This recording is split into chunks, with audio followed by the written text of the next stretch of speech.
Helen Lewis is deputy editor of The New Statesman. Toby Young writes for The Telegraph and The Sun on Sunday, I think, don't you, Toby? Sorry? The Spectator. The Spectator as well. And Toby, your father was actually the sociologist, the Labour peer Lord Young, who coined the term meritocracy originally, as I understand it. That's right, and what I often have to explain to people is that he coined it to describe something he disapproved of. He was a socialist who believed in equality of outcome, and the main reason he disliked meritocracy is because meritocratic societies are no less hierarchical or pyramid-like than aristocratic ones, but the distribution of goods in a meritocratic society has the appearance, the patina of fairness, so it's harder to dismantle than an aristocratic society. So all good socialists had a duty to oppose this sort of bogus source of legitimising inequality. Just legitimising inequality. Helen Lewis, are you a good socialist in opposing meritocracy? I'm not sure about being a good socialist, but I do agree that the problem about this that Lord Young outlined was the fact that if you felt that you had achieved on merit, you therefore felt that you didn't have any responsibility back to society, and that's exactly what Ben Bernanke was trying to say.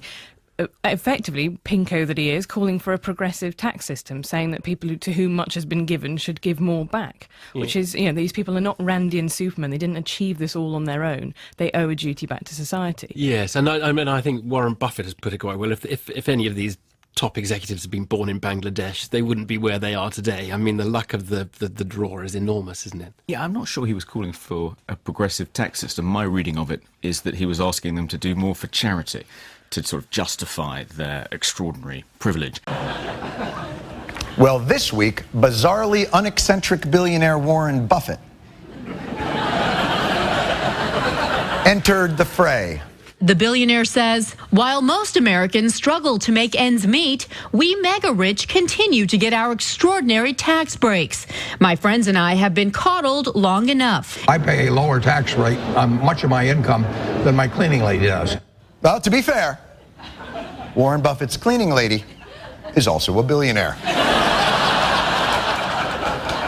Warren Buffett's op-ed was a thoughtful treatise on the advantages the super wealthy currently enjoy at the hands of the tax code. Or, to put that another way, up next tonight, Warren Buffett, class warfare. More class warfare from an affable billionaire who should stop assuming the rich are all billionaires. Warren Buffett wrote an op-ed. Is he completely a socialist?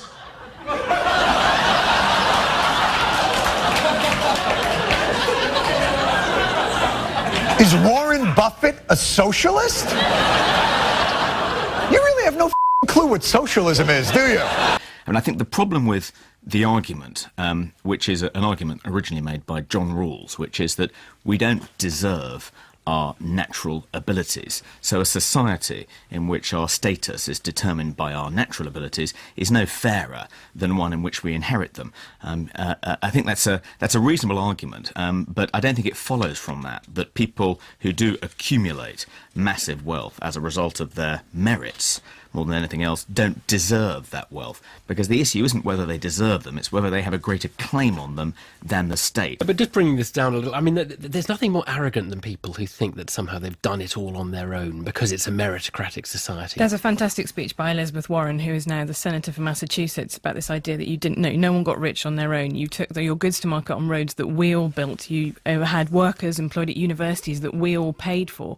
And people just, people don't realise that. There is Dragon's Den being the classic example of people who really feel that they work incredibly hard. And you say, well, do people who work in care homes every day, do people who care for elderly relatives, do they not work hard? It's not about working hard, it's about working hard plus luck and plus opportunities that you had that you didn't do anything to deserve. I hear all this, this is class warfare, this is whatever. No, there is nobody in this country who got rich on his own. Nobody.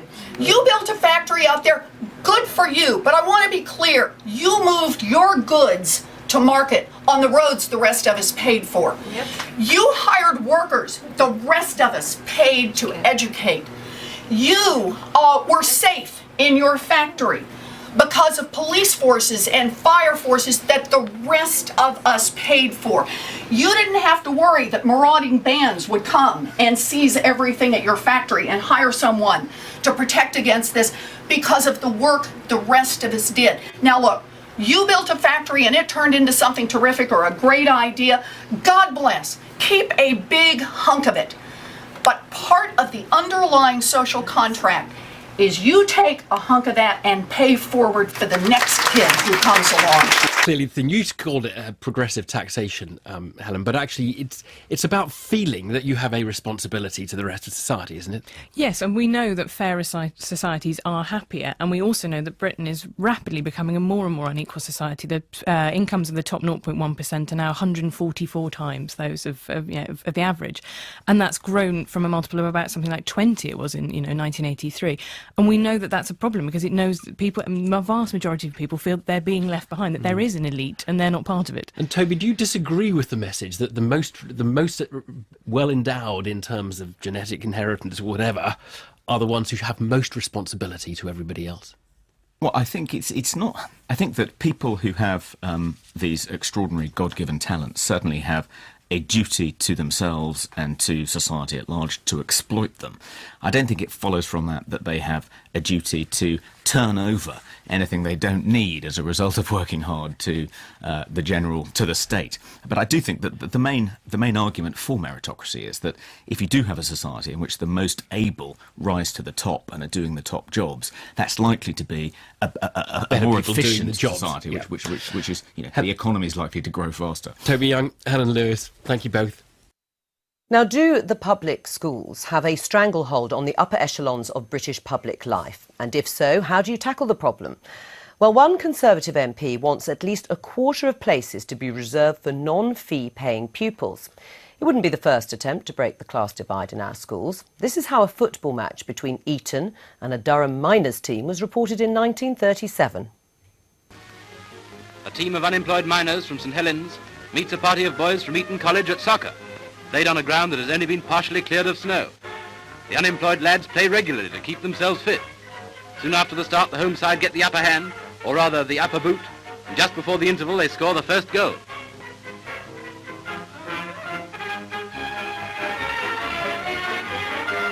After tea, the miners keep up the pressure, with the Etonians trying to keep down the ball. By this time, our cameraman has to keep moving to prevent frostbite, but that doesn't prevent the miners winning, 4-2. What a great bit of footage. And we're joined now by the Conservative MP Dominic Raab, who has written a report on how to make Britain more of a meritocracy. And we're also joined by the Guardian columnist Owen Jones. Welcome to both of you. It was Indy. I'm afraid I left about 3 months ago. Never mind. Behind the times. That's sorry, all right. At least I googled you and everything, yes, Dominic, honestly. At least he's following you, clearly. Oh, there we go. Well, up until quite recently. Now, the new Britain is a meritocracy. That's what Tony Blair said in 1997. What did he mean? Well, by meritocracy, it means that, the way I see it, I mean, the term was actually invented as a dystopia. It was Michael Young who invented it to mean that basically you accept inequality, but those at the top deserve to be there because of merit. How you define that? Well, I mean, a hospital cleaner, for example, who is someone paid a minimum wage, who keeps our hospitals from being ravaged by disease, compared to an advertising executive who's trying to sell us fast food, who's paid vast amounts of money. So how you define merit is open to question, the point he made. But it's about how you, if you like, for me, it's about equality. And I have to say, Dominic, and you won't like this, but I do think there's an audacity, it's like shamelessness in your position. This is the day that the Child Poverty and Social Mobility Commission has reported that by 2020, 3.5 million children will be in poverty in violation of the government's legal requirement to abolish child poverty in this country. The day that food banks have reported 300,000 children that they're feeding at the moment in the 6th richest country on the face of the earth because of policies you support, because of policies you voted for, and then you come to a TV studio and talk about social mobility and meritocracy. I think that leaves a... it's like a robber baron coming on television to talk about cracking down on petty theft. I'm not quite sure I buy that myself. Ouch.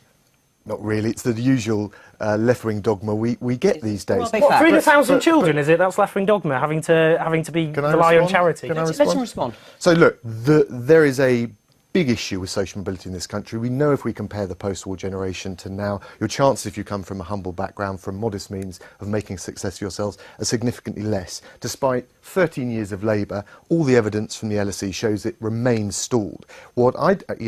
Owen and Ed Miliband will try and tempt us down the whole Thomas Piketty thesis that we should have this egalitarian utopia. But actually, the Tories and the centre-right have won the economic argument. The question, I think... Have they? I think if you look at... clearly haven't. I mean, you've presided over the longest fall in living standards since the Victorian era. You've added more debt in 4 years than Labour did in 13, and you said you'd wipe out the deficit. You're looking through half, and you call that winning the argument. Well, I don't think you can get away with that, I'm afraid, Dom. I think I can if you look at what the British public say about what we're doing and the contrast and choice between Miliband and David Cameron. But what I do behind accept, in the polls at the moment. But what I do accept is that there is an issue around social fairness. And whereas I think economic stewardship is the Tories' strength, I do think we need a stronger narrative around social fairness. Right. And that ought to be rooted in social mobility and meritocratic, not egalitarian principles. Right, okay. By the way, I think all of Owen's statistics could be disputed, or I could throw a Child Poverty load and Social Mobility I could throw a load back at him. But I don't want to, you know... Hang on. Let's just move on to the idea of putting the economics aside for a moment. Let's have a look at schools. Education is always used as the best way of improving social mobility, but no government can ever find the right way of actually doing it. If you were given the task, Owen, to actually create more social mobility in education, Conservatives always criticise the fact that grammar schools have gone, or some Conservatives, how would you do it? Well, firstly, it's not just education. There's the issue of things like unpaid internships, for example, which mean that only those who can live off the bank of mum and dad can get a job. My understanding is Dominic Raab himself had an unpaid intern in 2011, and then again talks about meritocracy. The second point about education, by the age of 5, there is a gap in vocabulary between affluent kids and poor kids of 18 months. 18 months. Now, what we need is huge resources put into early years of education. We need to deal with the fact that housing, for example, with diet, because the poorer you are, the worse your diet, the stress is poverty some people's lives. Because I went to a school, my primary school, was in the bottom 5% by results. So the only boy, to go to sixth form, let alone university, more went to prison. Not because I'm brighter, because the odds were stacked in my favour. And that is why we need to deal with things like early years university education, with hunger, poverty, and so on. Isn't it true that Frank Field, the Labour MP, who was actually tasked with looking at this, suggested that to the government, but they couldn't stomach it. It was just too big an issue to try and put all the money in early years, which there is a lot of statistical evidence to back up. That's where you should intervene, not just your idea of offering places from public schools to kids from poor backgrounds. Look, I've got 13 measures here. You've picked one of them, I'm very proud of it, and of course it was articulated by the Sutton Trust, hardly a Thatcherite think tank. But there's a whole range of issues, and actually early years intervention is something we should look at. The problem is it's very difficult when you start asking the state to become surrogate parents, and I think that's been a challenge, whether you're on the centre-right or centre-left. It's not surrogate parents, it's just evening out the playing field, which I thought what you're saying. How do you do it in an effective way? Because just one thing, you started off talking about schools. We had 13 years of huge public investment during the rosier economic times. And are you saying schools didn't improve, that the standards in comprehensive schools in certain areas like London didn't improve? So I can't speak for every school, but I can say two things. One, if you look at the evidence on social mobility, it remains stalled. That's what the LSE found. Yeah, secondly, if you look at the OECD PISA rankings, during that time, 15-year-olds, numeracy, literacy, science plummeted down the rankings. There is social mobility, it's downwards because of your government, as I've said, because of those statistics, people driven into poverty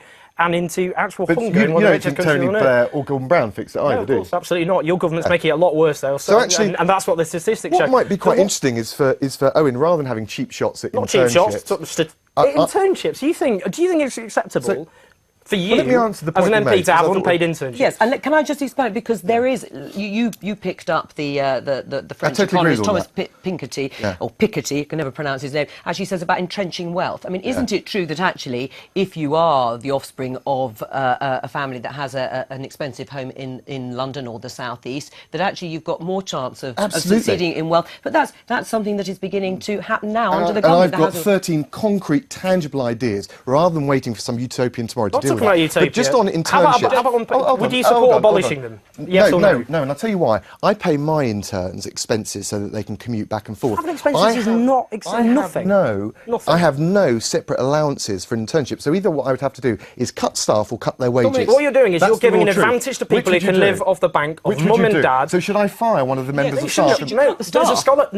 Firstly, yes, there should be better staffing funding for internships. You're quite right. That's not an excuse. But the choice because other MPs have fire staff, pay them less, Dominic, there's a pay an scholarship intern. scheme. There's a scholarship scheme. People like Hazel Blears, for example, have helped, to her credit, you don't hear me saying that often, have actually pioneered that. You are encouraging a situation where only those who can live off the bank of mum and dad can get into politics. And then you talk about social mobility. It's either an internship with paid expenses or nothing. All right, that must be better than and nothing.